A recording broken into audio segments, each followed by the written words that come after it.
Hello po. Mayor, eto ba, ang tanong ng mga taga Binyan, di ba sabi, bahalan daw meron sa Binyan. Ngayon, eto na. Ano masasabi nyo? Alam nyo, Pasko na eh. Hindi natin iniintindi yung mga kritiko natin.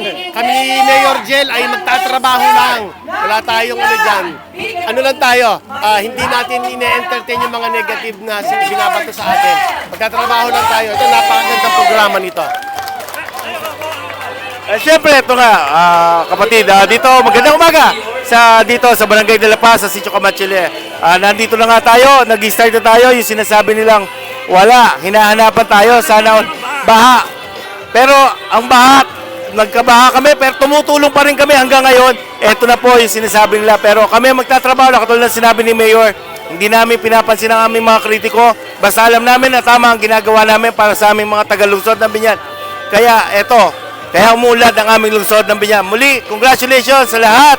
Kay Mayor Arman, kay Kongles, sa La Barkada, Mayor Jel, Dada Reyes, Vice Mayor, and Governor. Ako, magandang umaga po sa ating lahat. Advance Merry Christmas, nakakatuwa. Nandito ating mga taga-Sitio Camachile, gusto lang natin kayo bisitahin at gusto natin ng Sitio Camachile dahil kayo po ang una namin binabaan ng pamaskong bayong para po dito sa ating lungsod ng Binyan. Enjoy po natin ang wish ko lang ay sana maging healthy tayo this coming 2025 and Merry Christmas to all. Mag-ingat po tayong lahat. Mayor Angelo! Ano?